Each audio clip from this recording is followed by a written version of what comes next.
জামা গায়ে দিচ্ছ? কোথাও যাবা নাকি? হ্যাঁ, বাড়ি যাব। বাড়ি যাবা মানে? মা, এ তো শাহিন বাড়ি যাবো বলছে। বাড়ি যাবে সে ঠিক আছে, কিন্তু সাইড করে একটা নতুন কাজে জয়েন করবে। আমার মনে হয় ওই বন্ধা নারীর মুখ না দেখাই ভালো, তাতে অকল্যাণ হবে। বন্ধা নারী মানে?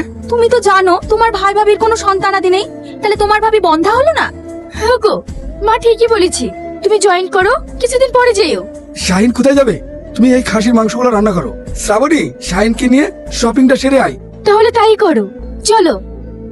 তুমি সারাদিন কেঁদেই যাবে, চলো দুটো খেয়ে নাও গা। পল্লবী, আমার কোনো খিদে নেই। কি করে খেতে থাকবে? যে ভাই খেয়ে না খেয়ে বলে পিঠে করে মানুষের মতন মানুষ করলো, সেই ভাই হয়ে গেল স্পট। মানুষ এত স্বার্থপর হতে পারে? বিশু, ক্ষমতার আমার ভাইকে সাথে আর বলবি না। কেন বলবো না? যে ভাবি ওকে মানুষের মতন মানুষ করতে গিয়ে নিজের সন্তান পর্যন্ত নেয়নি, আর সেই ভাবিকে বলছে বন্ধা নারী। হ্যাঁ, তুই কি বলছিস বিশু? আমাকে বন্ধা নারী বলেছে। হ্যাঁ ভাবি, ওদের বাড়ির সবাই তোমাকে বন্ধা নারী বলে, তাই তো শাহিনকে এই বাড়িতে আসতে দেয়নি। তাতে আমার কোনো দুঃখ নেই রে বোন, ও যেন ওইখানেই ভালো থাকে। ভাই, এসব নিয়ে আর মন খারাপ করো না, চলো কাজে যাই। কিরে, কোপাতে এসছিস না খেলা করতে এসছিস? এইটুকু জমি কোপাতে এতক্ষণ সময় লাগে? আর কোনোদিন আমার কাছে আসবিনি। বাবু, চুপ। ড্রাইভার থামো তো। কি হলো, থামলে কেন? শ্রাবণী, তুমি বুঝতে পারছো না। বাবু, আমাকে কাজ থেকে তাড়িয়ে দিবেন না, তা না হলে আমার বাড়িতে খাবার হবে না।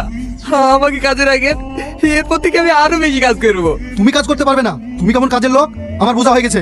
অমন করে তাকিয়ে তাকিয়ে কি দেখছো? ড্রাইভার চলো। ঠিক আছে, ভালো করে কোপাও।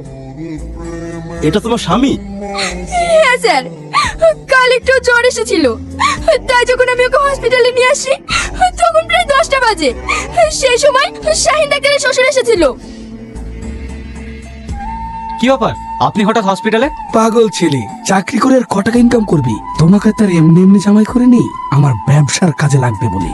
ব্যবসার কাজে? কিভাবে ড্যাড? রাত্রি 12টার পর একটা ট্রাক ঢুকবে, ওই ট্রাকে অনেক ব্র্যাকডেটের ওষুধ থাকবে, ওগুলো খালি করে কারেন্ট ওষুধগুলো ওই ট্রাকে তুলে দেবে। তাহলে তো অনেকগুলো মানুষের।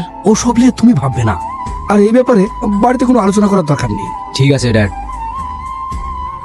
রাস্কেল, আপনি ডাক্তার না একটা খুনি? মানে আপনি কি বলছেন স্যার? ওসব মানে টানে থানায় গিয়ে হবে। কনস্টেবল, অ্যারেস্ট করো।